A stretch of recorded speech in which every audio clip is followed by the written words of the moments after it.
Masyarakat adat Pocoleok di Kabupaten Manggarai, Nusa Tenggara Timur menghadang petugas PLN yang... Ya, pemirsa, ratusan mahasiswa di Ternate, Maluku Utara berunjuk rasa menuntut 11 masyarakat adat Maba Sangaji. Ini gitu ya, secara saintifik ini juga diminta oleh proses perhitungan itu, maka kami mengambil sampel itu di areal yang mewakili. Inilah Sungai Sangaji yang dikeluhkan warga Desa Maba Sangaji, Kecamatan Kota Maba, Kabupaten Halmahera Timur, Maluku Utara. Warga mengaku kali-kali dilakukan warga. Sebelumnya masyarakat adat juga menolak kunjungan Bupati Manggarai, Heribertus Nabit. Ratusan mahasiswa di Ternate, Maluku Utara yang mengatasnamakan masyarakat adat Maba Sangaji terlibat bentrok dengan aparat kepolisian Polres Ternate di depan kantor Maba. Polisi buntut penghitungan kerugian lingkungan sebesar 271 triliun rupiah dalam kasus tata niaga timah yang menyeret Harvey Muiz.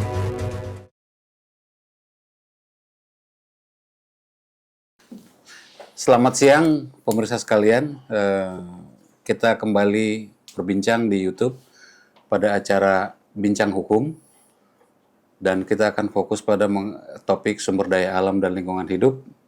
Topik yang kita angkat kali ini adalah nasib pembela lingkungan pada setahun Prabowo Gibran. Kebetulan bulan ini adalah bulan ke-12, masuk ke-13-nya pasangan ini, dan kita akan memperbincangkan bagaimana nasib pembela lingkungan pada 12 bulan terakhir.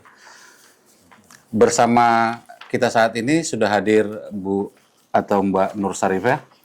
Saya biasa manggilnya Uni IP, peneliti senior di bidang hukum Auriga Nusantara. Selamat siang. Selamat siang, Bang. Uni IP. Yep. Juga Pak Abdul Haris Mendawai. Kenalan lama tapi online, jadi ini kali pertama ketemu secara fisik. Pak Abdul Haris Mendawai adalah Komisioner Komnas HAM bidang penyuluhan dan pendidikan HAM. Sebelumnya beliau salah satu komisioner di Lembaga Perlindungan Saksi dan Korban, LPSK ya? Iya, ya. Betul. Dan juga pengacara setahu saya. Iya, advokat. Selamat siang Bang Dawai. Selamat siang juga Mas Timur Manurung. Timer, bukan Timer. Bukan timer. Ya? Bukan juga. Sebagaimana biasa juga kita mengundang salah satu menteri, cuman beliau tidak masuk dalam WhatsApp menteri kabinet sekarang. Saya nggak masuk di grup WhatsApp kementerian. Menteri Kegelapan Rindra Danantara. Selamat siang, Bung Rin. Saya mungkin akan memulai dengan Uni IP ini mengenai kebetulan kan Auriga mengembangkan platform namanya environmentaldefender.id yang mendata ancaman-ancaman terhadap pembela lingkungan di Indonesia gitu ya. Apa yang dari data yang kita punya atau yang dikumpulkan oleh tim mengenai pembela lingkungan pada 12 bulan Prabowo Gibran ini? Oke. Baik, terima kasih Bang Timer. Jadi memang Auriga itu secara rutin mendokumentasikan ancaman-ancaman yang menyasar kepada pembela lingkungan. Kalau kemarin di periode Jokowi, kita juga mendokumentasikan dari mulai tahun 2014 sampai 2024, masa-masa Jokowi menjabat gitu ya. Kebiasaan itu kita lanjutkan sekarang di periodenya Prabowo Gibran, dan jumlah kasus maupun korbannya ini memprihatinkan sih Bang. Jadi kalau misalnya kita bandingkan bukan tanpa bermaksud untuk bilang bahwa periode sebelumnya lebih baik gitu ya dalam hal perlindungan terhadap pembela lingkungan gitu ya. Tapi kalau kita bandingkan secara statistik, di masa 1 tahun ini saja, itu kami mencatat bahwa sudah ada 23 kasus yang menargetkan pembela lingkungan. Jadi pembela lingkungan menerima serangan, menerima ancaman dalam kerja-kerja mereka gitu ya. Sepanjang 1 tahun ini, dari 23 kasus itu, jumlah korbannya 138. Oh, meningkat berarti kalau dari sisi korbannya? Iya. Nah, mungkin jumlah ini kalau teman-teman di lembaga lain juga sudah mendata juga gitu ya, ada perbedaan 1-2 perkara gitu ya, atau 1-2 kasus, tapi secara garis besar jumlahnya yaitu puluhan itu tadi, dan jumlah korbannya adalah ratusan. Kenapa? Karena kita pun mengkoleksi data-data serangan ataupun ancaman kepada pembela lingkungan ini kan juga dari berbagai sumber. Dan jumlah ini bisa jadi tidak menggambarkan kondisi realnya, dalam artian kondisi realnya bisa jadi lebih banyak. Kita tahu karena itu masuk ke media misalnya, atau dilaporkan langsung ke kita gitu ya. Tapi bisa jadi aktualnya yang terjadi di lapangan itu lebih banyak. Kita nggak tahu aja karena tidak dilaporkan mungkin. Unreported gitu. Unreported gitu Bang. Dan lagi-lagi seperti tahun-tahun sebelumnya, energi dan pertambangan itu jadi sektor yang paling banyak memakan korban, menyasar kepada pembela lingkungan. Dan korban-korbannya ini kalau dikategorikan gitu ya, yang paling banyak itu masyarakat lokal, masyarakat adat, dan juga pembela lingkungan yang ada di organisasi maupun jurnalis dan seterusnya. Gitu. Kalau jenis ancamannya apa aja? Dulu kan kriminalisasi yang paling banyak. Iya, jenis ancamannya kriminalisasi itu kan sebenarnya kita kategorikannya ke SLAP ya, Strategic Lawsuit Against Public Participation. Jadi kalau sudah masuk proses hukum gitu dilaporkan, diadukan, menjadi terdakwa, digugat gitu ya atas kerja-kerja pembela lingkungan, yaitu masuknya ke SLAP. Nah, SLAP ini memang yang paling banyak Bang, kasusnya. Di bawahnya itu adalah serangan fisik. Jadi pada saat demo-demo misalnya gitu, demo-demo menolak industri ekstraktif, itu kemudian ada bentrokan fisik di situ. Kemudian juga ada yang terbaru yang si Pak Horas ya, yang di Sumatera Utara. Ya, betul. Kemudian juga ada intimidasi dan ada korban meninggal juga, Bang. Ada 2 kasus korban meninggal, satu terjadi di Kalimantan, di Muara Kate, di lokasi industri kelapa sawit. Korbannya sebenarnya 2 orang, yang satu meninggal, yang satu lagi luka parah. Kemudian satu lagi di Flores, NTT, di Nakegeo, di wilayah yang sedang disiapkan untuk proyek geotermalnya pemerintah, di mana salah satu korbannya itu dibilangnya bunuh diri, tapi kalau dari fakta-faktanya itu terlihat kayaknya kalau bunuh diri nggak mungkin seperti itu gitu. Di tepi pantai, suasana tenang gitu ya, di sebuah gubuk. Dan posisinya juga kayaknya nggak memungkinkan kalau bunuh diri seperti itu. Gitu Bang, kira-kira temuan ininya ya, temuan besarnya seperti itu. Jadi secara garis besar tidak jauh berbeda dengan periode sebelumnya, tapi dari segi jumlah kalau dibandingkan, ini baru 1 tahun awal ya, itu memprihatinkan sekali. Gitu. Ya, Bang Dawe, itu tadi data-datanya yang kita kumpulkan, yang dikumpulkan, dan lagi-lagi data ini bisa jadi tidak sesuai realitanya karena bisa jadi banyak. Perjalanan kami ke lapangan selama ini cenderung melihat bahwa banyak kasus-kasus yang sebenarnya tidak dilaporkan karena bisa jadi korbannya takut juga gitu. Makin terekspos makin terancam dia gitu. Nah, di sisi bagaimana Komnas HAM melihat suasana ini, Bang? Apalagi kita kan udah lama bicara di konstitusi kita, lingkungan itu kan, lingkungan yang baik itulah hak asasi gitu ya. Artinya ini rasanya juga menjadi topik yang relevan dengan Komnas HAM. Ya, yang pertama saya kira sejak awal kami dari Komnas HAM itu tidak membedakan antara environmental defender dengan human rights defender, karena environmental defender itu bagian dari human rights, sehingga kami juga memberikan perhatian dan dukungan terhadap kerja-kerja teman-teman di human rights environmental defender. Yang kedua, kami ingin mengatakan bahwa data yang disampaikan tadi itu merupakan bukti ya, salah satu bukti bahwa kondisi ancaman terhadap para human rights defender ini ternyata tidak mengalami penurunan, bahkan ada kecenderungan akan semakin tinggi di masa-masa yang akan datang. Itu faktornya apa? Tentunya karena sumber persoalan itu nggak ada perubahan gitu. Misalnya terkait konflik agraria, kemudian berkembangnya perusahaan-perusahaan besar yang kemudian melakukan perusakan hutan, kemudian pencemaran lingkungan, kemudian mengusir masyarakat adat dan lain sebagainya. Dan ini kan yang kemudian mendapat empati, perhatian dari teman-teman yang punya kepedulian dan mereka ini yang menyuarakan persoalan-persoalan itu melalui media atau melalui berbagai bentuk advokasi yang mereka lakukan. Nah, pada saat itulah kemudian seringkali ada benturan kepentingan antara mereka yang menyuarakan persoalan kerusakan lingkungan hidup, pengambil alihan tanah masyarakat adat misalnya,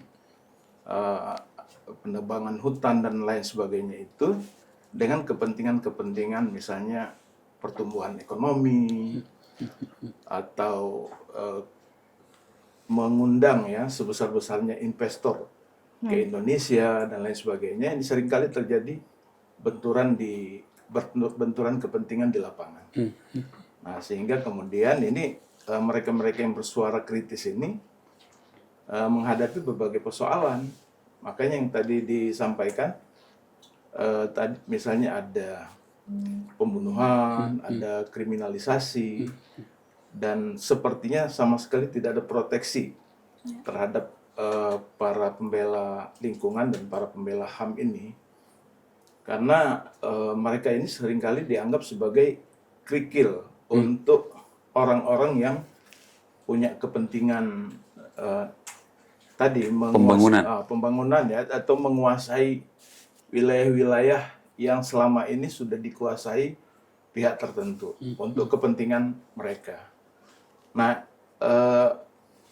yang sayangnya memang dari dulu sudah diperjuangkan untuk human rights defender ini dan environmental defender itu dapat perlindungan, tetapi kan sulit sekali ya. Salah satu bentuk pelindungan yang ada sekarang ini kan di Undang-Undang Lingkungan Hidup di pasal 66. Tetapi itu pun kalau kita lihat turunan dari pasal 66 tersebut yang kemudian diturunkan dalam bentuk peraturan Menteri Lingkungan Hidup dan Kehutanan di masa-masa akhir periodenya Pak Jokowi itu hanya diartikan perlindungannya dengan memberikan bantuan hukum saja apabila mereka menghadapi persoalan aksesnya kepada lahan yang mereka punya malah nggak ada masuknya. Ya, artinya kan mereka ini kan membutuhkan berbagai bentuk proteksi.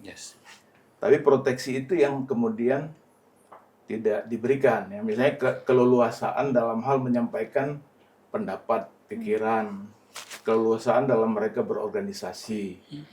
Nah, ini malah tidak ada, space itu nggak ada gitu. Pengakuan terhadap keberadaan human rights defender misalnya sampai sekarang juga belum ada secara spesifik yang mengakui human rights defender gitu. Meskipun instrumen hukum internasionalnya sudah ada sejak tahun 98. Tahun 2016 atau 2017 ada lagi pelindungan terhadap perempuan pembela HAM. Nah, jadi sebenarnya instrumen internasionalnya sudah cukup lengkap. Tetapi Tapi kita nggak meratifikasinya kalau nggak salah Pak ya. Memang itu nggak perlu diratifikasi karena sifatnya kan soft law ya. Nah, jadi sebenarnya itu tinggal komitmen kita aja untuk mengadopsinya menjadi hukum nasional kita gitu. Tapi kan sampai sekarang belum. Nah, meskipun demikian sebenarnya Komnas di Undang-Undang 39 tahun 99 itu juga sudah menyebutkan bahwa setiap orang baik sendiri maupun bersama-sama memiliki hak untuk memperjuangkan hak asasi manusia dalam berbagai bentuk aktivitas. Itulah yang kemudian dijadikan payung hukum oleh Komnas HAM untuk melakukan pelindungan terhadap mereka-mereka yang kita sebut sebagai human rights defender. Nah, maka di Komnas itu kita sudah ada peraturan Komnas untuk pelindungan human rights defender. Dan termasuk lingkungan itu? Termasuk lingkungan. Misalnya kasus yang Karimun Java ya. Itu kan salah satu juga siapa? Daniel. Daniel itu salah satu yang kita juga berikan surat keterangan bahwa yang bersangkutan adalah human rights defender. Kemudian kita pada saat persidangan kita juga hadir memberikan keterangan itu di persidangan untuk menyatakan bahwa dia adalah human rights defender. Dan ya berkat advokasi yang dilakukan secara bersama-sama, hasilnya seperti yang kita harapkan ya, artinya dia dibebaskan.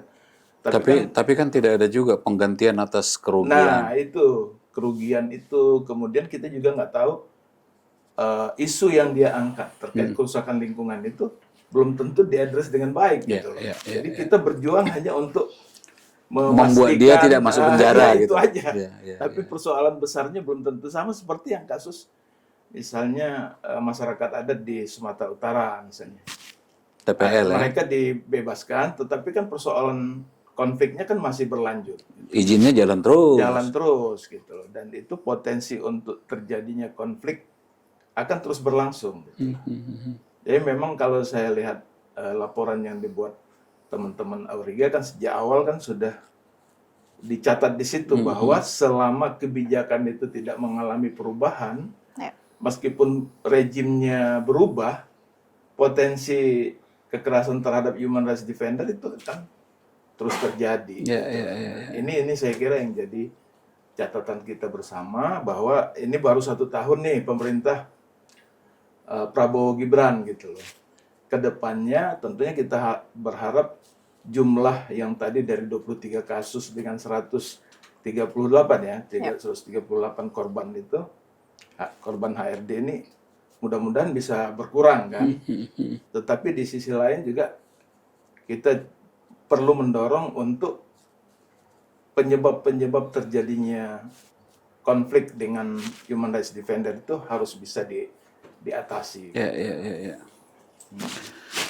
Bung Menteri, jadi ini gimana nih dengan perkabinetan sekarang ini? Saya rasa sih ini Apalagi ada Menteri HAM.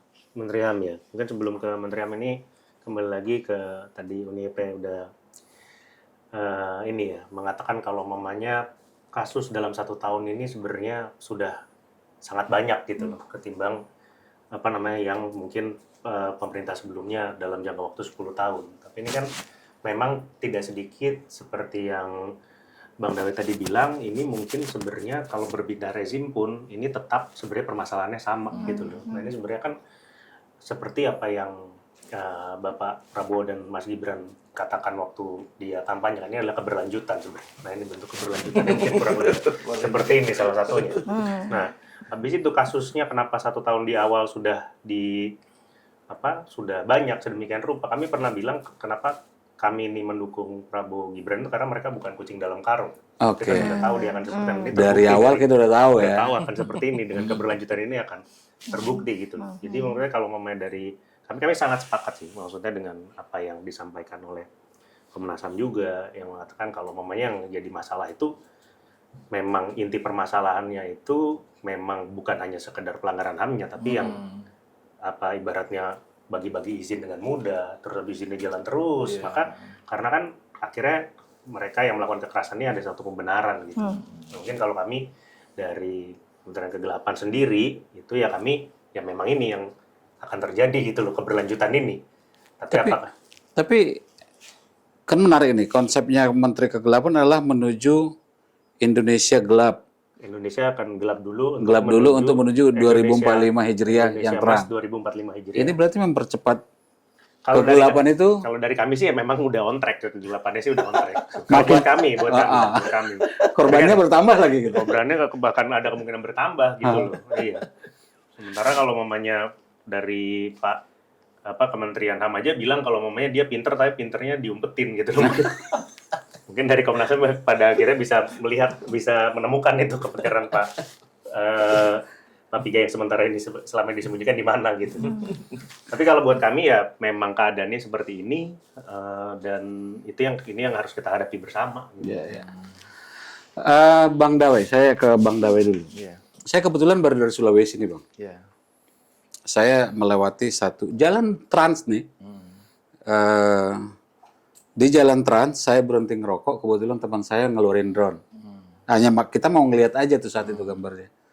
Dan perusahaan tambangnya langsung melarang kami dan meminta kami menghapus semua, mengecek HP kami gitu. Karena kami saat itu minoritas di situ dan mereka banyak, ya udahlah periksa aja, nggak ada apa-apa gitu. Nah, di sisi lain saya dalam perjalanan itu juga keliling Sulawesi. dari Sulawesi Tengah sampai ke Sulawesi Tenggara, kami singgah di satu daerah yang,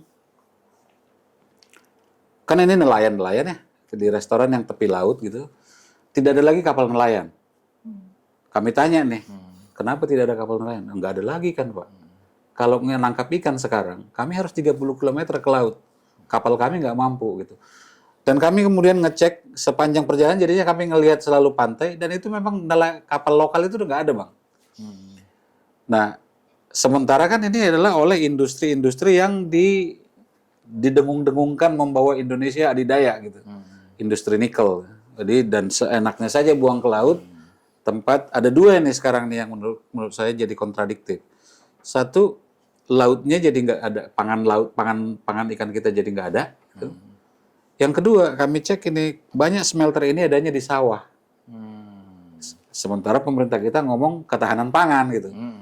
Nah, ada nggak apa yang harus kita lakukan agar kayak gini yang mendasar-mendasar ini Mbok Yao jangan, atau pemerintah kalau kasih kebijakan Mbok Yao punya kajian yang agak solid lah gitu. Ya kalau Komnas kan melihat persoalan ini, misalnya sekarang kami sedang mengadakan kajian terkait dengan tambang nikel dan hak asasi manusia ya. Karena memang problem yang dihadapi oleh perusahaan nikel itu sudah luar biasa. Mulai dari isu tenaga kerjanya, isu lingkungan hidup, isu tadi izin yang masih dipertanyakan dan lain sebagainya. Dan maaf Bang, dan tenaga kerja itu nggak hanya tenaga kerja Indonesia kan? Iya. Termasuk juga penindasan yang dialami pekerja Cina yang ada di Indonesia. Karena kan mereka manusia juga kan? Iya, dan kemudian terkait dengan penegakan hukum yang beberapa waktu lalu kan ada juga yang meninggal dan lain sebagainya, kan sepertinya tidak ada pertanggungjawaban yang seperti yang kita harapkan. Nah ini kan jadi pertanyaan kita semua bahwa aturan hukumnya sudah ada, bahwa untuk membangun suatu perusahaan izinnya harus jelas gitu kan, tidak boleh mengambil tanah orang dan lain sebagainya, kemudian amdalnya kan harus jelas juga dan lain sebagainya. Nah apakah semua aturan itu sudah dipenuhi atau belum kan? Seringkali kita bertanya-tanya, benar nggak sih aturannya itu sudah dipenuhi kan gitu, ataukah main terabas saja. Nah kan persoalannya kan kemudian ketika perusahaan ini sudah dianggap penting bagi negara dengan mengatakan bahwa ini proyek prioritas nasional misalnya, contoh ya. Proyek prioritas nasional, dan dengan proyek prioritas nasional itu ekonomi kita akan bertumbuh. Pokoknya kita menggantungkan nasib negara kita pada perusahaan itu karena dia akan mensejahterakan. Yang notabene asing pula ini. Yang notabene asing kan. Tetapi pada saat operasi itu dilakukan sejak awal memang sudah memberikan dampak langsung kepada masyarakat di situ, misalnya tadi kerusakan lingkungan dan lain sebagainya. Nah kami sudah sering ya Komnas itu memberikan berbagai bentuk masukan. Kami kritik, memberikan rekomendasi dan lain sebagainya agar aturan-aturan yang ada itu dipatuhi gitu. Karena kalau tidak, ya kita belum tahu apakah memang akan mensejahterakan perusahaan itu, apakah akan memberikan kesejahteraan bagi masyarakat di sekitar, masyarakat yang lebih luas atau Indonesia secara keseluruhan. Tapi kerugian yang dirasakan masyarakat itu sudah jelas, sudah nyata gitu. Itu yang sudah mereka lakukan. Jangan sampai nanti harapannya di kemudian hari sudah begitu besar, ini enggak yang ada bukannya keuntungan tapi kerugian yang dihadapi oleh masyarakat. Nah itu yang terus didengungkan oleh Komnas HAM. Bahkan Komnas mendatangi juga ketika terjadi kasus kebakaran dan ada beberapa yang meninggal. Ada yang di Morowali ya? Di Morowali, dan kita bertemu juga dengan Menteri Tenaga Kerja waktu itu, dikatakan bahwa mereka juga bahkan kesulitan untuk mendapatkan data-data pekerjanya. Jadi bagaimana kita bisa membayangkan ada perusahaan-perusahaan yang seolah-olah ini negara dalam negara. Itu punya posisi tawar yang sangat besar. Nah dalam situasi seperti itu, ketika negara saja dalam tanda kutip ya tidak berdaya untuk mengatur mereka agar mereka patuh pada aturan hukum. Ini jangankan ngatur, datanya aja nggak dapat. Terus siapa lagi yang bisa menyuarakan ini terus? Komnas salah satu, tapi masyarakat sipil kan nggak berdiam diri nih, karena mereka juga melihat bahwa ini bukan persoalan untuk dirinya, tapi untuk generasi yang akan datang. Inilah kemudian lahir yang namanya human rights defender, environmental defender, orang-orang yang punya idealisme untuk memperjuangkan, menyetop praktek-praktek buruk yang bisa merusak lingkungan dan merugikan masa depan Indonesia gitu loh. Nah, tapi sayangnya kan seolah-olah ini seperti menghambat keinginan dari pemerintah dengan program strategis nasionalnya. Nah, pada saat berhadapan, ya kita sudah bisa bayangkan siapa yang akan dikorbankan gitu loh.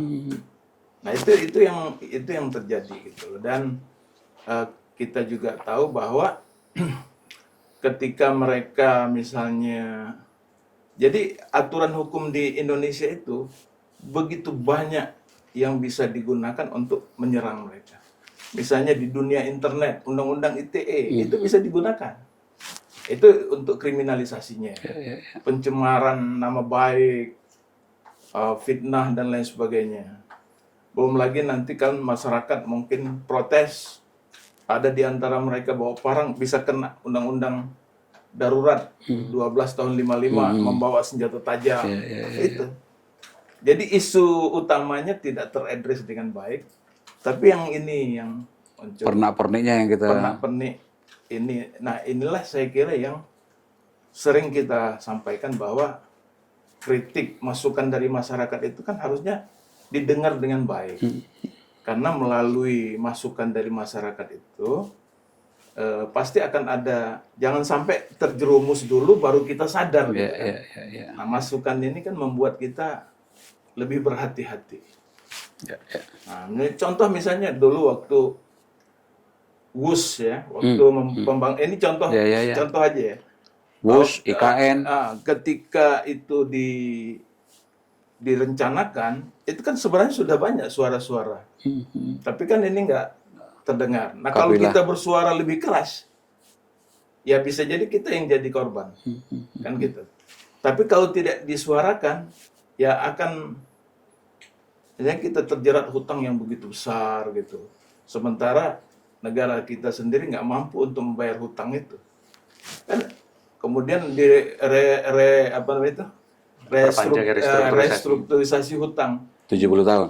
70 tahun sampai 60 tahun. Orang belum lahir aja harus bertanggung jawab Dengan proyek yang digelembungkan. Ya, karena tadi tidak suara-suara yang disampaikan, dibunyikan oleh human rights defender ini, environmental defender ini, tidak didengar dengan baik, diserap dengan baik, tidak diperhatikan. Bahkan kecenderungan mematikan orang-orang ini gitu loh. Istilahnya itu membungkam. Jangan sampai mereka ini bersuara. Dan kasus-kasus orang-orang kritis yang dibungkam itu di Indonesia sudah cukup banyak dalam berbagai bentuk ya. Nah, ini yang saya kira kami sendiri terus mendorong, setidaknya dalam hal regulasi, kita perlu segera memiliki undang-undang perlindungan human rights defender. Apakah itu bagian dari suatu undang-undang ataukah dia undang-undang tersendiri, itu no problem ya terkait. Tapi intinya ada perlindungan. Tapi yang genuine, jangan seperti yang di Undang-Undang Lingkungan Hidup kita sudah berharap banyak, ternyata diinterpretasikan hanya sebatas bantuan hukumnya saja gitu. Padahal kebutuhan mereka lebih dari itu. Gitu. Nah, jadi banyak sekali PR kita terkait teman-teman di Human Rights Defender ini, karena ancamannya itu akan terus berlangsung dan seolah-olah tidak ada proteksi. Makanya di tahun 2023 yang lalu, Komnas HAM bersama-sama dengan teman-teman yang lain, ya, Komnas Perempuan dan juga LPSK, kita membuat ini respon cepat, mekanisme respon cepat. Jadi kan memang kecenderungan kawan-kawan human rights defender ini, mereka baru minta bantuan itu ketika sudah terjadi, nah, gitu. Nah, begitu kejadian baru mereka minta bantuan. Nah, seringkali kita juga kesulitan tuh karena sudah terlanjur. Nah, maka kita buat mekanisme respon cepat dengan 3 lembaga. Jadi maksudnya kalau ada kejadian Komnas, LPSK, dan Komnas Perempuan. oh Komnas Perempuan. Oke. Jadi kan untuk human rights, Yang woman terutama, human ya, rights ya, ya, defender gitu kan. Korban yang tidak tersorakannya seringkali perempuan dan anak-anak. Nah itu, jadi kita ada mekanisme begitu misalnya Komnas Perempuan dapat laporan, nanti Komnas HAM mengeluarkan surat keterangan sebagai human rights defender, LPSK bisa memberikan perlindungan kepada yang bersangkutan. Ya. Tapi itu kan sangat masih sangat terbatas ya, bentuk-bentuk perlindungan sangat terbatas. Jadi memang yang harus dilakukan itu ya negara melaksanakan kewajibannya di bidang hak asasi manusia, to promote, to protect kan gitu. Jadi negara yang harusnya menjamin melindungi, ya. Bukan ya kita bagian dari negara juga. Tapi kan jangan sampai negara menjadi bagian dari pihak yang membungkam kerja-kerja dari human rights defender. Gitu. Karena itu bertentangan dengan kewajiban mereka di bidang hak asasi manusia. Uni, kalau lapangan seperti apa sekarang ini? Ada juga kecenderungan kan bahwa regulasi kita ini dipretelin ya gitu. Ya. Misalnya undang-undang tambang yang baru memprotes tambang itu dianggap perbuatan kriminal sekarang gitu. Apa nih yang terjadi dengan?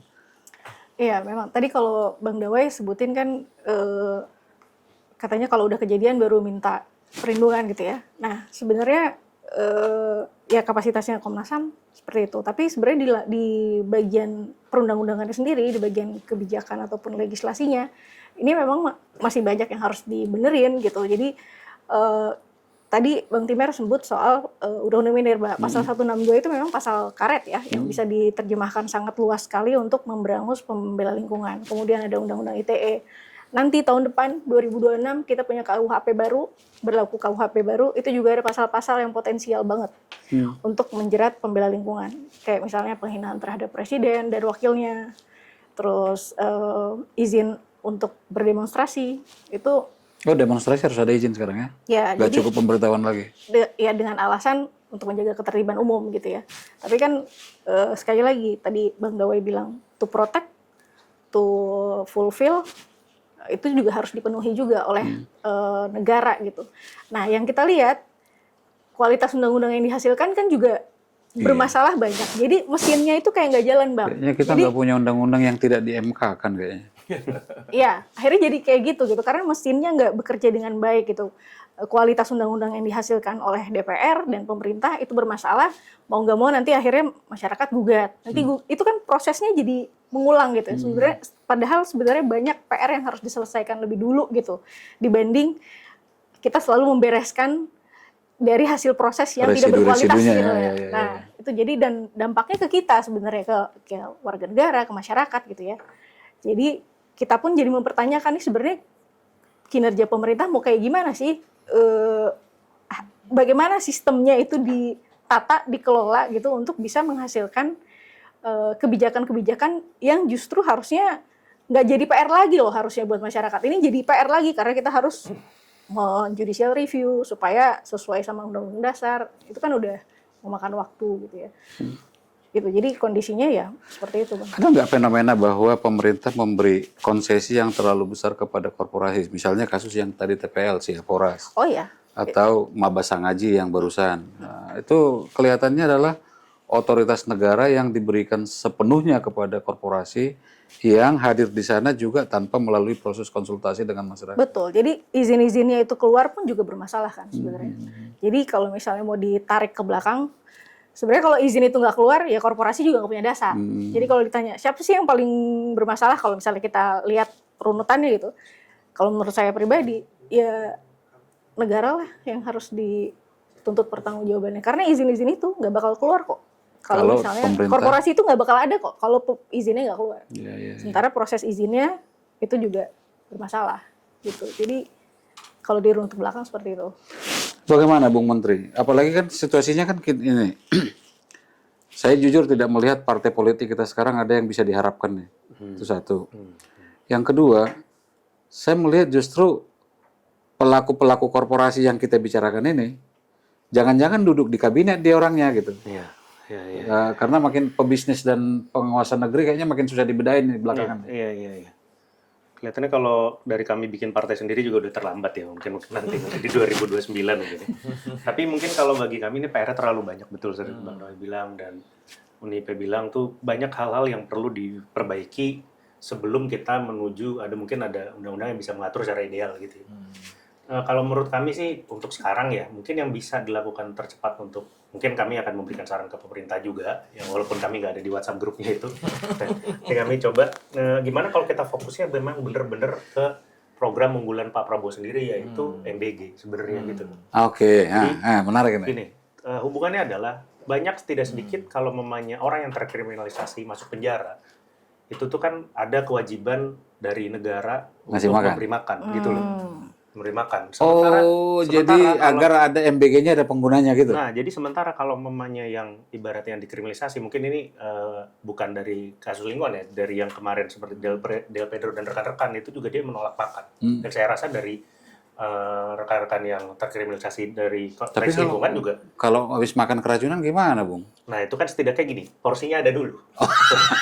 Jadi setidaknya bisa dialokasikan dulu. Oke. Ke MBG kan taruhlah mungkin bisa sampai 1000 porsi lah. Oke. Dalam itu kan makan 3 kali kewajibannya kan. Sementara kalau mau langsung dilepaskan, hanya mungkin ditahan 1-2 hari saja, tidak berlarut-larut, itu kan menghemat mungkin ribuan porsi. Oke. Gitu loh. Jadi mungkin yang bisa kami rekomendasikan ke pemerintah sekarang adalah ya fokus ke MBG saja, ketimbang memberikan makan ketahanan ini yang dibanding menahan orang yang belum tentu salah.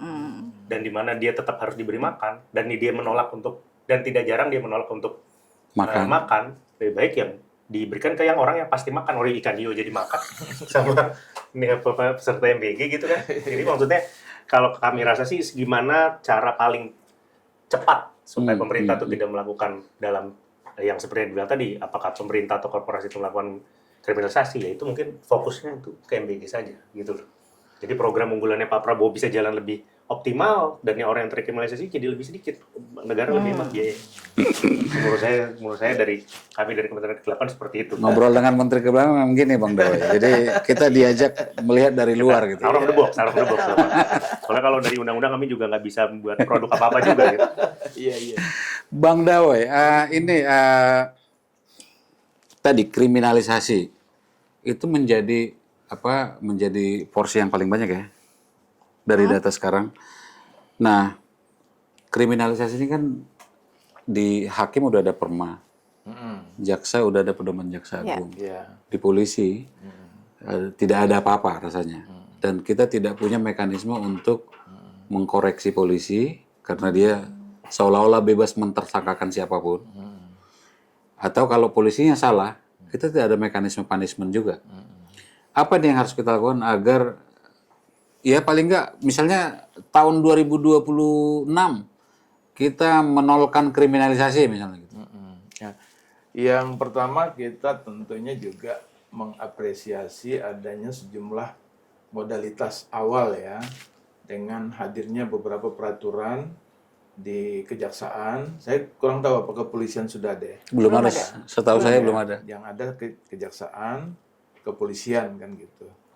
Ke Mahkamah Agung terkait dengan pembela lingkungan ini. Dan kalau ada kasus yang terkait lingkungan hidup, maka mereka harus punya registrasi khusus, baik yang pidana maupun kasus perdata. Nah, sehingga nanti akan diadili secara oleh hakim-hakim yang memang sudah punya pelatihan-pelatihan ya di bidang lingkungan hidup, sehingga mereka tahu apakah yang dilakukan itu masih dalam kerangka perjuangan lingkungan hidup atau tidak. Nah, ini saya kira satu kemajuan ya. Dan contoh kasus misalnya tadi Haris Azhar ya, itu kan kemudian dibebaskan.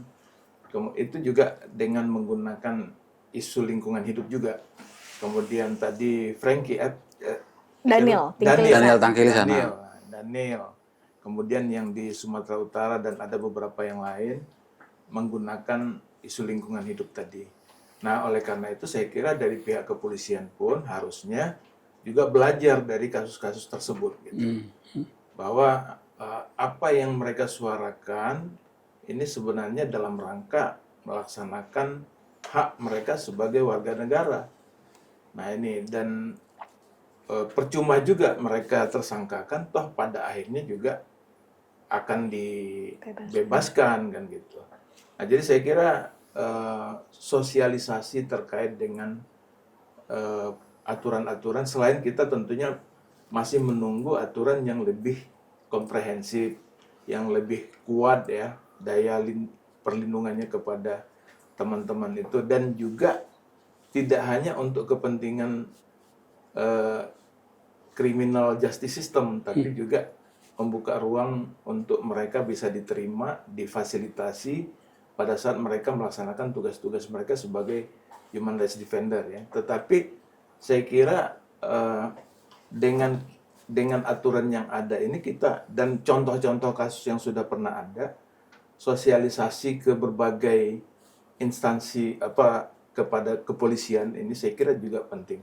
Dan kami di Komnas punya pelatihan khusus dan sedang kami bangun sebenarnya modul pelatihannya terkait bagaimana kepolisian menghadapi tadi misalnya masyarakat adat yang sedang demonstrasi, mereka-mereka yang berjuang dalam hal konflik agraria atas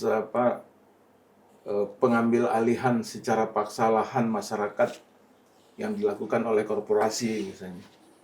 Dan juga yang misalnya putusan Mahkamah Konstitusi terakhir ya, yang mengakui keberadaan sawit, hutan masyarakat adat dan sawit bersawit dalam kawasan hutan. Itu saya kira itu modal-modal yang sebenarnya bisa digunakan. Tetapi ini kan seringkali tidak diketahui oleh penegak hukum. Nah, inilah saya kira yang upaya-upaya yang kita perlu lakukan agar supaya kalau perlu zero gitu ya, zero kriminalisasi gitu kan. Nah, meskipun begitu tidak menutup kemungkinan tadi yang slap itu digunakan oleh perusahaan, karena mereka punya lawyer yang memang bekerja di perusahaan itu yang bisa menggugat para aktivis lingkungan ini. Bahkan kalau kita lihat kemarin kan Bambang Hero. Profesor Bambang Hero ya. Itu kan bolak-balik itu digugat sama kan? Profesor Basuki. Kalau yang ini Bang, ini kan PSN. Rata-rata ini kan kebanyakan belakangan kan terhubung dengan PSN. Strategi nasional, tapi dia punya tadi korporasi, industrial park dan seterusnya. Begitu PSN itu kan jadi ada kewajiban unsur keamanan ada di sana, polisi lah sebutlah, kita sebut. Sekarang ini kita polisi lah. Karena reformasi polisi, Polri kayaknya tidak bisa tidak lagi nih, kita butuh banget nih. Tapi anggaran polisi di sana dari mana, Bang? Anggarannya dari perusahaan atau negara? Atau boleh nggak polisi, ada nggak aturan bahwa polisi nggak boleh nerima uang sepeser pun dari perusahaan itu? Harus dari negara gitu? Kan sebenarnya penegak hukum itu kan ada beberapa prinsip internasional yang harus dipenuhi, dipatuhi. Pertama itu independensi. Nah, kalau dia menerima uang dari perusahaan, kemudian menjaga perusahaan itu, kemudian ada pihak lain yang protes misalnya, bisa nggak dia berada di tengah? Di tengah, sehingga dia tidak bias gitu ya. Kan gitu. Kemudian imparsial. Imparsial itu artinya sejak awal dia sudah punya pandangan negatif nih kepada kelompok tertentu misalnya. Kan itu kan nggak boleh. Jadi independen, imparsial. Itu dua prinsip utama bagi penegak hukum gitu loh. Nah, jadi ini yang perlu kita terus ingatkan bahwa dalam dalam misalnya suatu proyek prioritas nasional ya. Nah, proyek prioritas nasional kadang-kadang sudah disebut selain proyek prioritas nasional, objek vital nasional, kan double-double kan? Nah, sehingga di situ kemudian dideploy nih pasukan-pasukan di situ, mereka yang menjaga.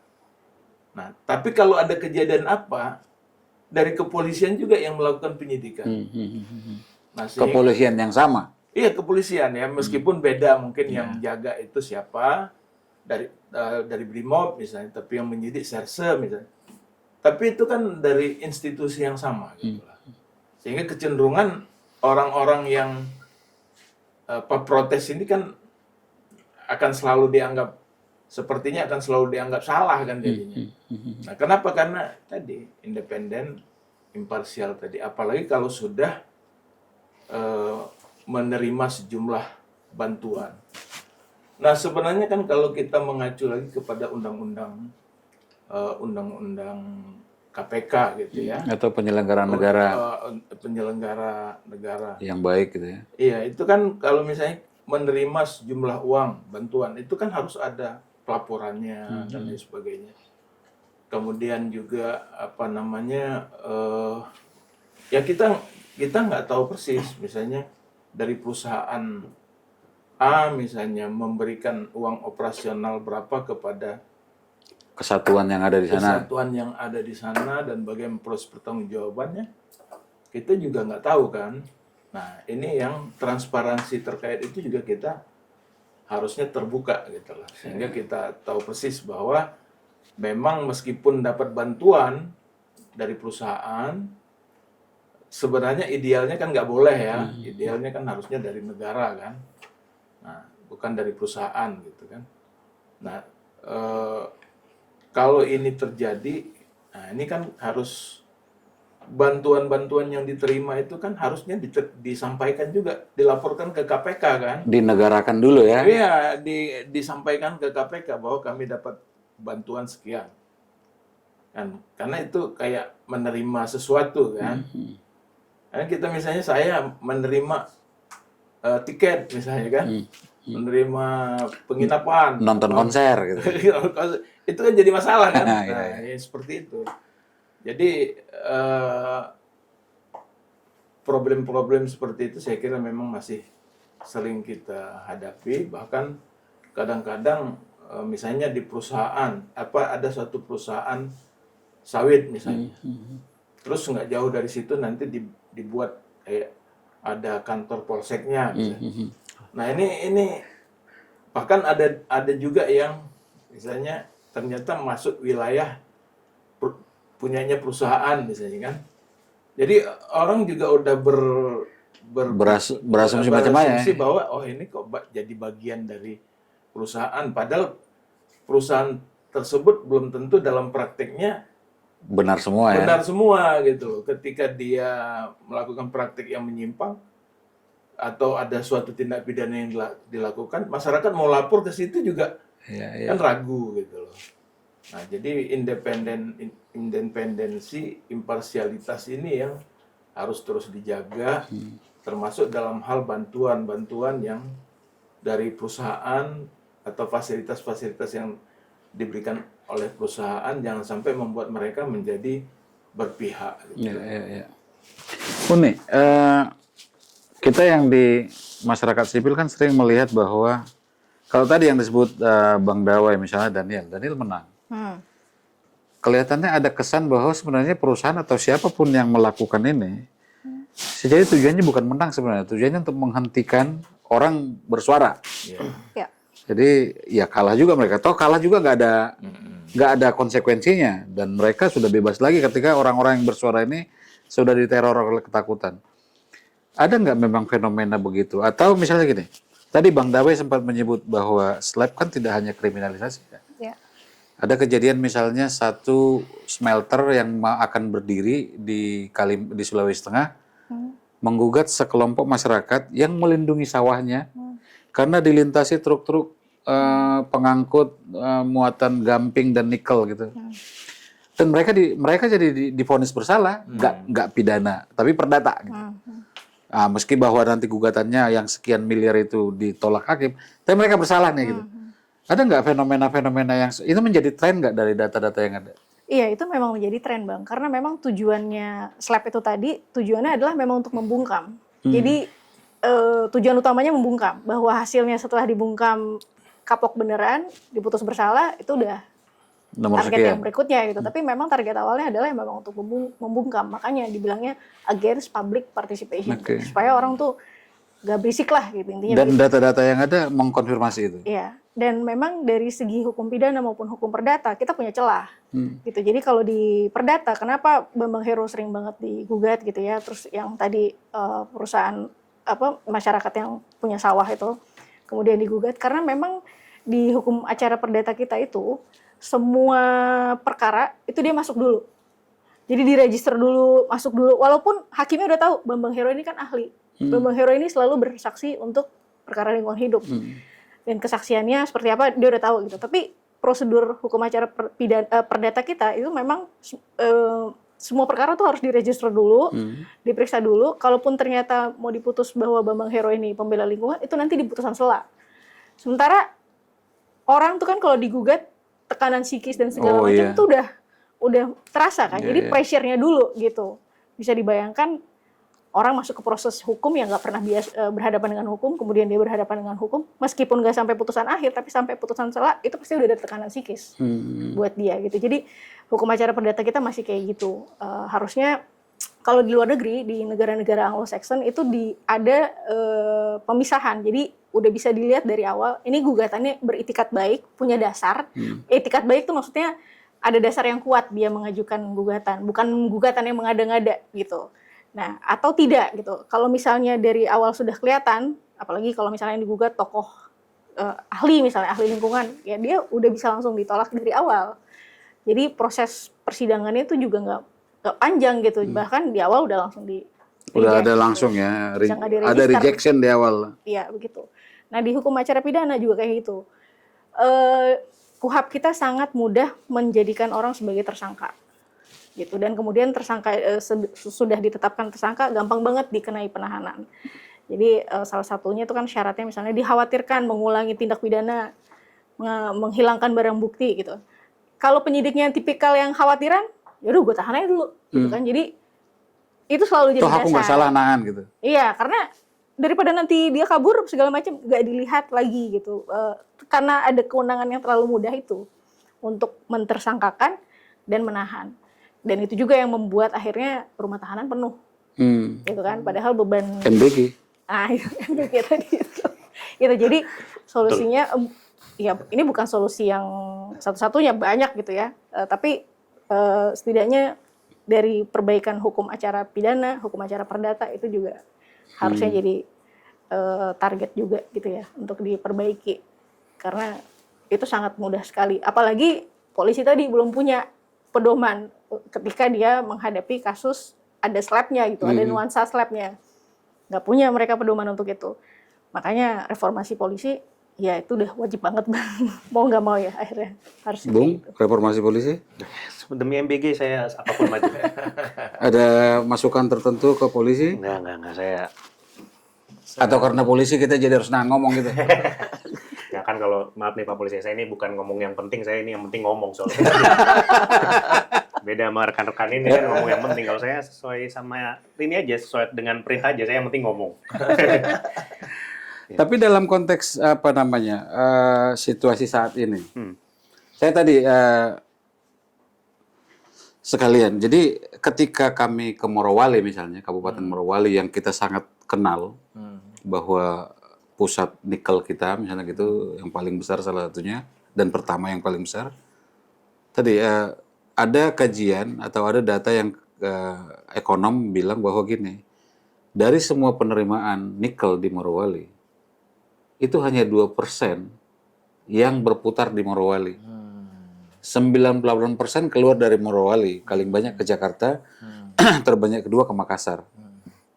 Jadi ada nggak bagaimana meminta kepada Pak Prabowo yang konon kalau kata Tempo tidak tahu semua karena disaring informasinya oleh orang-orang tertentu, Bagaimana menyampaikan ini ke Pak Prabowo agar Pak Prabowo, situasi lapangan kita bangunlah, jangan delusi terus gitu. Oh, saya rasa sih ya itu hak daerah terhadap kekayaan alamnya tuh harusnya disamakan dengan dengan pencapaian suara beliau waktu di pemilu. Jadi seharusnya bagi kami ya, idealnya setiap daerah itu memiliki hak 58% minimal. Termasuk penerimaannya. Iya, termasuk penerimaannya. Kan sesuai sama suara beliau di ini kan, pemilu terakhir, 58%. Jadi harusnya itu jadi standar aja gitu. Daripada beliau bingung, nanti tanya sudah 58% belum gitu. Jadi standarnya sama, rata gitu loh. 58% itu juga tidak sedikit maksudnya kan. Tapi kalau nanti dampaknya adalah bahwa kan beliau bikin kabinet 100 nih, wamen segala macam, uangnya dari mana itu? Uangnya dari mana kan ya? Kan itu kembali lagi ya kalau mamanya beliau tidak siap hitung-hitung seperti itu ya mungkin memang belum siap ada di situ kalau begitu kan. yang penting jadi presiden aja. Yang penting jadi presiden dulu nggak, tapi menurut saya sih jadi itu kan kembali lagi kan, oh ini ternyata terlalu banyak. Ini akan terlihat dengan nyata bahwa kabinet beliau itu terlalu gemuk gitu loh, dengan membatasi penerimaan pusat dan memberikan kesetaraan lebih ke daerah. Mudah-mudahan jadi beliau bisa lihat itu gitu loh. Ya, harusnya beliau lebih banyak ke daerah daripada ke luar negeri gitu ya. Iya, bisa dibilang seperti itulah. Saya kan beliau memang itu ya, beda lah pencetus kabur aja dulu beda lah. Bang Dawai, ini fenomena ini sebenarnya kalau kita lihat secara global kelihatannya tidak hanya di Indonesia sebenarnya. Cuman entah kenapa kita kadang lebih suka cepat meniru yang buruk-buruk juga gitu. Karena barusan juga ada di Amerika Serikat, ada demo damai di sebuah museum. Itu divonis hampir 2 tahun dia. Lebih dari setahun, 13 bulan apa 18 bulan, saya lupa angkanya gitu. Tapi yang jelas lebih dari setahun. Di Inggris pun teman-teman Global Witness sedang mengumpulkan data dan kaget dengan angkanya bahwa protes-protes itu sekarang dianggap teroris tuh. Apalagi hubungannya ke Palestina gitu. Artinya ada kebebasan sipil, civic space yang kelihatannya menyempit di banyak negara, termasuk Indonesia. Dari sisi Komnas HAM, apa yang harus kita, apalagi tahanan-tahanan politik misalnya ya, kita belum tahu nasibnya juga sampai sekarang gitu. Dari sisi human right, termasuk environmental defender, bagaimana Komnas HAM melihat situasi ini dan apa yang mestinya kita lakukan? Termasuk oleh kami-kami di non-pemerintah ini. Gitu. Ya, saya kira gini, kondisi ini kan memang tidak hanya kondisi yang semakin memburuk ini kan tidak hanya terjadi di suatu negara. Di negara-negara yang dulu dianggap championnya ya. Championnya demokrasi gitu ya. Demokrasi, kebebasan, human rights, itu pelanggaran HAM juga banyak terjadi.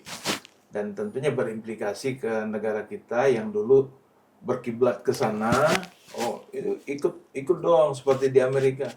Sekarang kan punya legitimasi untuk menolak itu gitu, menolak kebebasan. Lah negara Amerika aja begitu. Nah, itu seringkali dijadikan contoh untuk melegitimasi tindakan menyempitkan ya ruang publik ini gitu loh. Nah, karena itu Komnas HAM tentunya melihat situasi seperti ini kan baik itu kan seringkali dibungkus dalam berbagai bentuk regulasi. Nah, kita melakukan kajian-kajian terhadap regulasi itu, menolak berbagai regulasi yang berpotensi mengurangi kebebasan masyarakat, civil liberties gitu ya. Kemudian juga selain dari dalam hal regulasi, praktik-praktik yang dilakukan, misalnya ada yang sedang diskusi buku misalnya, tahu-tahu dibubarin. Iya. Atau ada bahkan buku pun disita sekarang. Nah, atau ada yang lagi beribadah.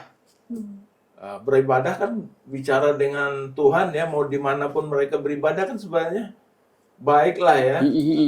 Tapi nyatanya kan ada yang membubarkan itu misalnya. Nah, itu juga kita dan dibiarkan ya. Ada yang diproses tapi banyak yang dibiarkan gitu ya. Nah, hal-hal itu kan yang kita coba kasus per kasus kita dalami, kita investigasi, kita perjuangkan, kita berikan rekomendasi kalau ada orang yang memang perlu diminta pertanggungjawaban secara pidana atas tindakannya, ya itu harus dilakukan karena itu bagian dari kewajiban negara tadi. Nah, kemudian hal-hal lain juga bahwa kadang-kadang ya seperti yang di awal saya sampaikan, pemahaman tentang HAM ini kadang-kadang juga belum nyampe secara merata ke berbagai tempat. Bahkan sekarang ini misalnya dilihat ada program yang dibuat oleh pemerintah untuk memberikan pendidikan HAM kepada 1 juta PNS. Kan berarti kan menunjukkan bahwa memang pemahaman HAM-nya sendiri kan masih sangat terbatas. Padahal seharusnya nilai-nilai hak asasi manusia itu kan tercermin di dalam berbagai kebijakan maupun aturan-aturan yang dibuat oleh pemerintah. Nah, kalau mereka belum menyadari itu, belum memahami dan tidak tahu bahwa itu merupakan kewajiban, ya enggak? Harusnya ketika CPNS itu selesai itu ya. Ya, harusnya pelatihan pendidikan HAM itu bagian dari seleksi atau calon PNS-nya. Kan itu kan ketika direkrut kan jadi CPNS tuh. Nah, sebagai CPNS tahun kemudian kan baru jadi PNS. Nah, ini kan ada berbagai pendidikan yang harus dilakukan. Nah, itu pendidikan itu kan yang bisa dimasukkan di situ. Nah, jadi saya kira Pak Prabowo Gibran tadi dengan program Nawacita apa? Asta Cita ya sekarang. Ya salah satunya yang sekarang ini kan memperkuat pondasi hukum dan hak asasi manusia untuk periode 5 tahun pertama ini. 5 tahun pertama ya? Iya, 5 tahun Artinya ada pertama. kedua nih? Ya, maksudnya di 5 tahun ini kan. Kedua kan bisa jadi kan udah mulai ya, ancang-ancangnya. Ya. Nah, artinya apa? Kesadaran bahwa hak asasi manusia itu ditanamkan, baik dengan memperkuat regulasi, memperkuat dalam hal aturannya, kemudian orang-orangnya, strukturnya gitu ya, kemudian budaya masyarakat, ini kan harus terus kita bangun gitu loh. Jadi yang potensi melanggar HAM ini kan bukan hanya negara ya, tetapi juga kan masyarakat sudah mulai cenderung, belum lagi perusahaan-perusahaan. Maka kita juga punya program Business and Human Rights. Bukan Business Human Rights, Business and Human Rights. Ya. Jadi supaya bukan human right di bisnis kan gitu ya. bukan itu. Tapi bagaimana perusahaan-perusahaan yang beroperasi di Indonesia ini dalam melaksanakan kegiatannya berpedoman berlandaskan pada nilai-nilai hak asasi manusia gitu. Ya, terima kasih Bang. Uni, apa nih rekomendasi-rekomendasi dengan situasi yang memburuk begitu? Ya, yang pertama perbaikan sistem, terutama legislasi ya. Ada yang Undang-undang spesifik yang enggak? bermasalah, KUHAP, Oke. yang tadi kita bilang UITE, Undang-Undang Minerba, itu semua undang-undang yang harus dibereskan karena ya ada pasal yang karet yang berpotensi untuk, bukan berpotensi, udah menjadi melukai masyarakat gitu. Kemudian perbaikan legislasi, peningkatan kapasitas untuk Apagakum, terutama polisi, soal human rights itu tadi yang dibilang Bang Dawai. Karena terutama polisi, gerbangnya kan di polisi nih untuk laporan-laporan pidana gitu. Jadi kalau dia nggak punya perspektif, kalau perspektif korban juga dia nggak punya gitu. Jadi ya udah bawaannya maunya nahan aja gitu. Padahal kalau kita lihat pembela HAM ini sebenarnya dia udah mengalami viktimisasi 2 kali kan, pada saat lahannya diambil oleh pemerintah dan pada saat dia dikriminalisasi. Jadi perspektif itu yang nggak ada di penegak-penegak hukum kita. Terus di penuntut umum, kalau penuntut umum sudah punya pedoman, walaupun implementasinya peningkatan kapasitas masih perlu di Kasus Daniel itu justru sesudah ada pedoman Jaksa Agung kan, itu betul. catatan tuh kepada kejaksaan. Kasus Sorbatua juga. Iya. Nah, kemudian peningkatan kapasitas untuk hakim juga. Kemarin kita sempat senang gitu ketika mendengar keputusannya Bambang Hero. Tapi begitu kasus maba, wah kita langsung beda lagi gitu. beda lagi, ini menandakan hakimnya apakah sudah sertifikasi lingkungan atau belum ya? Itu tuh jadi pertanyaan juga, karena kan harusnya yang berhak menyidangkan perkara-perkara lingkungan, termasuk perkara SLAP yang ada di lingkungan, itu hakim yang bersertifikasi lingkungan. Kalau putusannya Del Pedro yang barusan? Itu pra-peradilan. Prapitnya. Kita belum cek tuh hakimnya.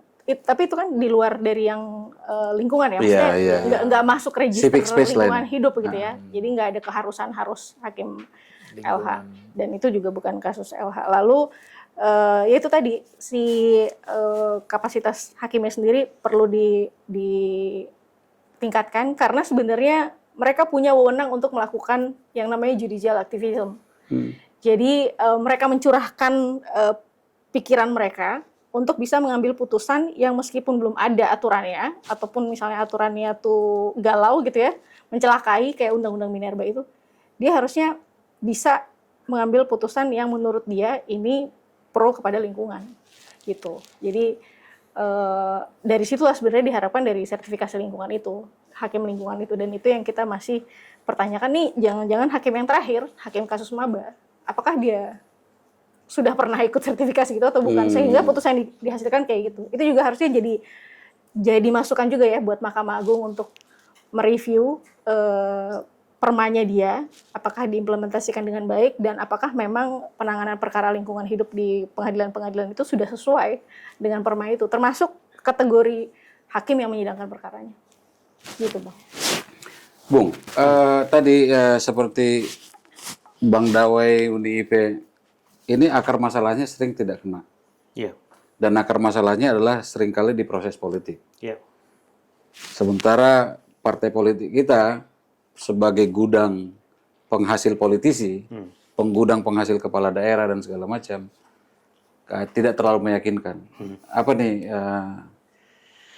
Apa ya, kalau buat saya sih ya memang itu konsekuensi dari keberlanjutan itu kan tadi seperti di awal, dan mungkin kalau buat saya mungkin nggak terlalu panjang ya, singkat aja mungkin, selain fokus ke MBG tadi, ini kita harus kuncinya mungkin sekarang salah satunya di Mas Gibran waktu itu kan. Mas Gibran pernah, menarik ini. Mas Gibran itu pernah berujar akan menciptakan 19 juta lapangan pekerjaan, dan di mana itu justru semakin jauh. Sekarang kita lebih dekat ke 19 juta tahanan kalau kayak seperti ini.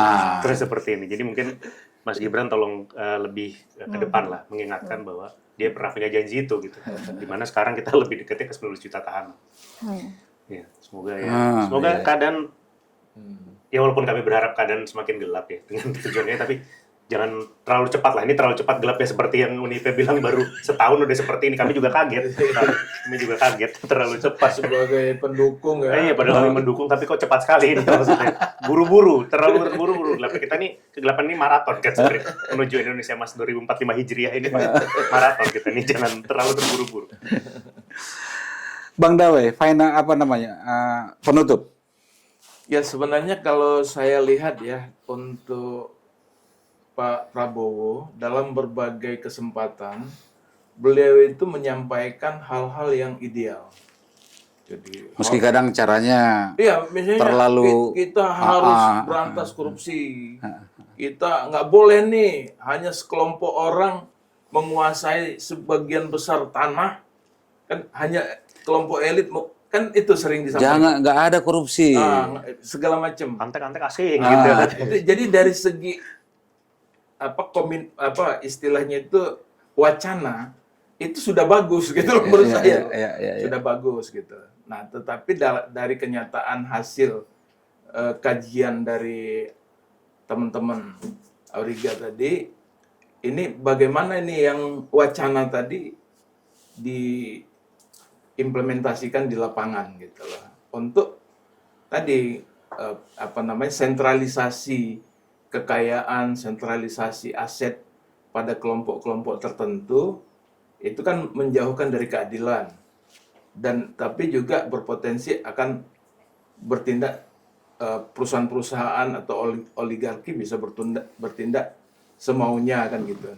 Ini bagaimana ini mencegah itu, supaya dengan cara mendengarkan masukan-masukan dari para human rights defender, para pembela lingkungan hidup yang selalu mengingatkan pemerintah. Dan jadi di satu sisi Pak Presiden sudah punya pandangan seperti itu, ditambah lagi ada dukungan sebenarnya dari teman-teman human rights defender yang harusnya dijadikan aset ya untuk mengimplementasikan pandangan tersebut menjadi kenyataan, sehingga ya tadi keadilan bisa lebih terdistribusi, kesejahteraan juga tidak hanya pada sekelompok orang, lingkungan hidup bisa lebih terjaga. Lingkungan hidup bukan hanya untuk orang-orang yang sekarang, tapi juga untuk generasi yang akan datang dan lain sebagainya.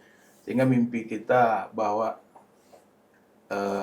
Indonesia ini bukan hanya untuk kelompok tertentu, itu bisa terrealisasi kan gitu. Jangan sampai ada orang yang ketinggalan nih. Nah, ada yang kaya sekali, tapi ada banyak yang miskin gitu kan. Nah, ini kan harusnya kita gimana caranya kebijakan-kebijakan yang dibuat itu betul-betul bisa mengatasi permasalahan kemiskinan, permasalahan terpinggirkan banyak orang dari kesempatan kerja dan lain sebagainya. Ini satu persoalan besar yang harus kita hadapi, belum lagi ketika pemerintahan ini mulai berjalan dibebani dengan hutang-hutang masa lalu. Ini yang juga tentunya semakin memberatkan gitu ya. Tapi ya kita harus hadapi nih situasi seperti ini dan saya kira dengan cara membuka ruang ya bagi orang-orang yang memberikan pikiran-pikiran kritis kepada pemerintah. Saya kira mudah-mudahan kebijakan-kebijakan itu nanti akan lebih mampu menjawab ya problem-problem di lapangan gitu. Ya. Terima kasih UNIIP, Bung Rindra, Bang Dawai. Demikian tadi pemirsa obrolan kami mengenai setahun pembela lingkungan di masa Prabowo Gibran. Kita jelas melihat bahwa fenomenanya tidak menggembirakan. Kita cenderung mengarah ke lebih buruk secara angka, secara kualitatif juga. Dan ini masih setahun pertama, jadi masih ada 4 tahun lagi yang menjadi ruang untuk memperbaiki. Tapi juga sudah tersirat tadi bahwa ada banyak undang-undang yang perlu kita perbaiki bersama. Mekanismenya bisa jadi lewat gugatan, bisa jadi inisiatif parlemen, inisiatif pemerintah. Ada juga ruang-ruang sangat besar di kepolisian yang harus diperbaiki, terutama untuk menghadirkan pedoman yang tidak mudah mengkriminalisasi siapapun, termasuk pembela lingkungan dan pembela HAM. Di jaksa, sebagaimana tadi kita udah bilang, meski ada pedoman, tapi itu kelihatannya Pak Jaksa Agung perlu mengecek betul, atau perlu mendiseminasi atau mend-DNA-kan pedoman itu ke jaksa-jaksa di lapangan gitu ya. Hakim putusan Mabasangaji memberikan tamparan keras bahwa meski sudah ada perma, tapi ternyata masih ada kualitas-kualitas putusan hakim yang seperti itu gitu yang